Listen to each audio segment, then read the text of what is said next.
Olá pessoal, bom, dando continuidade à nossa terceira aula, vamos falar agora sobre equações do segundo grau.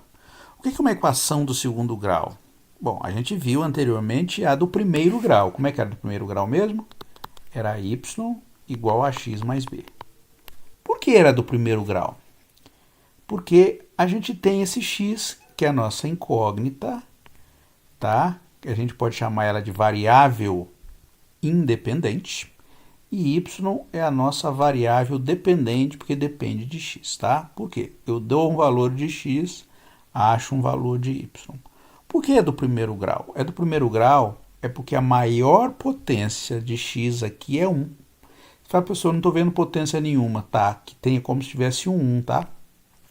Qualquer número elevado a 1, a gente não coloca um 1, mas ele está lá. Implicitamente, mas ele está lá. Como é que é uma do segundo grau? Bom, uma do segundo grau ela vai ter que ter em cima um número 2, tá certo? Então, esta é uma do segundo grau. Maior potência é 2. Um exemplo numérico, professor? Posso, ó. 2x² mais bx... Opa, falei numérico, né? Então, vamos pôr um número aqui. No lugar do b, a gente põe um número. Vamos pôr 3. E C, vamos pôr pi. Pi também é filho de Deus, tá? Então, ó, isso é um exemplo de uma do segundo grau. Daí a pessoa já fica com aquela mentalidade instigada. Professor, dá para pôr um do terceiro grau? Dá. Ó, uma do terceiro grau aqui, ó. X ao cubo mais x² menos 1. É do terceiro grau. Por que terceiro grau? Porque a maior potência que aparece é 3. Professor, faz uma de 20º grau. Para não ter muito trabalho, aqui, x elevado a 20. Ah, por que não tem os outros termos? Porque eu não quis colocar, tá? Então você classifica como a maior potência que aparece, não importa o resto, é só a maior, tá bem? Isso aqui é um exemplo de um polinômio, mais à frente eu vou falar de funções polinomiais, mas é um exemplo de um polinômio, então, mas a gente agora vai trabalhar com a do segundo grau. Bom, a expressão geral é esta aqui e tem muito significado esses valores de A, B e C aqui, tá? O A, ele tem um significado muito importante, tá? Que é o coeficiente quadrático. Ele tem a ver com o que a gente chama de boquinha da expressão. Todo mundo já viu o gráfico de uma função do segundo grau desse tipo aqui. Se a gente está nesse momento aqui, é porque a gente viu, tá? Então, o gráfico de uma equação do segundo grau é uma parábola, tá bem? Ó, uma parábola, olha que bonita que é a parábola. Esta parábola aqui. A parábola ela pode ter a boquinha para cima, tá certo? Ó, boquinha para cima assim, ou pode ter a boquinha para baixo. O que diferencia a boquinha para cima, a boquinha feliz, da boquinha triste? Ó, triste, tá vendo? Tá triste. Essa tá feliz. O que diferencia é o sinal de A. Então, é o A que define se a boquinha vai ser feliz ou se a boquinha vai ser triste. Quando o A é positivo, a boquinha é para cima. A gente diz que a concavidade da função ela é positiva. Se o A está para baixo, a concavidade está negativa. Aqui tem uma série de pontos importantes marcados. Eu vou dizer mais à frente como é que a gente obtém, mas eu vou só mostrar esses pontos para vocês, tá? Então, este ponto aqui a gente chama de vértice. Você veja o que acontece aqui de interessante nesse ponto. Por que vértice? Porque a função nesse caso aqui, ó, ela estava decrescendo, tá vendo? Decrescendo, chegou aqui no vértice e a partir desse ponto ela passou, ó, tá decrescendo, decresce. Por que decresce? Porque está indo para baixo. E a partir desse ponto ela faz o quê? Ela começa a crescer de novo. Então no vértice ela mudou de comportamento. Para esta função, o vértice ele é um ponto de mínimo. Aqui, a boca para cima, ela mudou de comportamento também aqui. Ó. Ela era crescente, estava indo para cima, depois passou a ser decrescente. Isso aqui é um ponto de máximo. Tá bem? Bom, que mais que tem interessante no vértice? Se você fizesse uma reta aqui, ó, colocasse um espelho, este lado, o lado direito, vai ser exatamente igual ao lado esquerdo. Então, isso aqui a gente diz que é um eixo de simetria. Se você fizer uma parábola bonitinha e dobrar a sua parábola exatamente ao longo do vértice, ela se cola completamente em cima dela. Tá bem? Depois eu vou dizer como é que a gente obtém esses pontos. E esses aqui? Esses pontos é onde a parábola corta o eixo X, tá certo? Eles são as raízes, então. Então, onde corta o eixo X são as raízes. A parábola pode ter duas raízes, mas ela pode não ter nenhuma ou pode ter uma só. Vocês vão ver mais à frente aí. Diferentemente do caso da reta, que sempre tem raiz, a reta sempre corta o eixo X. A parábola pode não ter, tá bem? Ela pode ter duas, pode ter uma ou pode não ter nenhuma. Então a gente vai ver aí com relação a esta classificação também. Bom, depois eu vou ensinar vocês a desenhar bonitinho esse desenho aí. Primeiro de tudo, vamos falar das raízes, né? Então, como é que a gente resolve a equação do segundo grau? A gente usa aquela fórmula que a gente aprende no segundo ano, no prédio 6, né?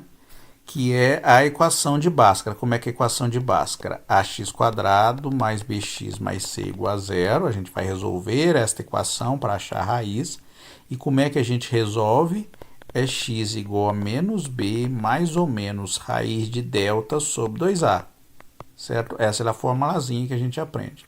Quem é delta, professor? Delta é b² menos 4ac. Isso aqui a gente lembra desde sempre, né? Quando está pequenininho, a gente aprendeu, a gente já carrega e traz e lembra, tá?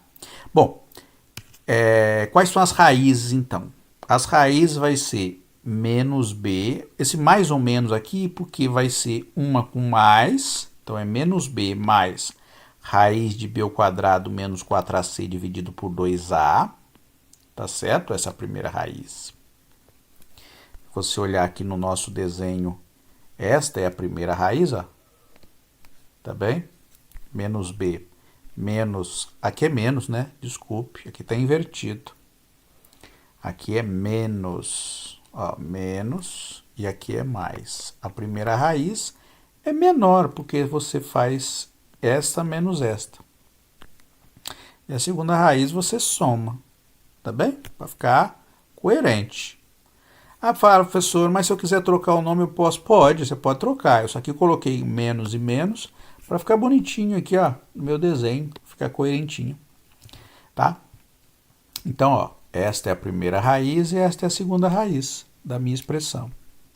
Mas você fala, professor, então vai ter sempre duas raízes? Não. Vai depender do sinal de delta. É o discriminante, a gente chama de discriminante. O delta faz um papel fundamental aí na quantidade de raízes que a gente possa ter. Quando o delta é positivo, aí sim, aí a gente tem duas raízes. Este caso aqui que está cortando aqui, nos dois casos tem duas raízes, ó, é porque o delta é positivo. Então, sempre que o delta for positivo, tem duas raízes reais e diferentes, que a gente chama de x1 e x2. Uma outra possibilidade para o delta é se ele for igual a zero. O que acontece se o delta é igual a zero? Bom, você mesmo pode identificar. Se o delta for igual a zero, quer dizer que o número que está aqui dentro fica igual a zero. Raiz de zero é quanto? Raiz de zero é zero. Você vai fazer raiz quadrada de zero é zero. Então, esse termo vai embora. Então, sobra só para você menos b sobre 2a como raiz. Ou seja, você vai ter só uma raiz caso o seu delta seja zero. E o que sobra? Bom, já foi delta positivo, delta negativo, igual a zero, sobra delta negativo. Se o delta for negativo, o que vai acontecer? Você vai ter um número negativo dentro da raiz quadrada. O número negativo dentro da raiz quadrada não é um número real. Professor, me dá um exemplo de um número negativo dentro da raiz quadrada? Raiz de menos 1. Este número aqui é real? Não, não é real. Tá? Isso aqui vai dar um número imaginário, a gente chama a raiz de menos 1 de i. Tá bem? Então, raiz quadrada, na verdade, raiz par de um número negativo sempre vai dar um número imaginário. Bom, então aqui é o caso em que a gente tem o delta positivo, então a gente vai ter duas raízes. Agora a gente vai no caso em que o delta é igual a zero. O que acontece se o delta for igual a zero? A gente vai ter só uma raiz. O que acontece com o gráfico ou a carinha da minha parábola aí? Ela vai tocar apenas o eixo x, tá? Então ela só dá aquela encostadinha no eixo x. Então a raiz é exatamente o vértice neste caso. Quando o A for maior que zero, a boquinha para cima e bate aqui. Quando o A for negativo, a boquinha para baixo e bate aqui no vértice, tá? Professor, e se o delta for negativo, você não tem raiz. Então, se o A for positivo, o que acontece? Ela não corta o eixo x por baixo, tá? Então, ela fica totalmente acima do eixo x. Se o A é negativo, ela fica totalmente abaixo do eixo x.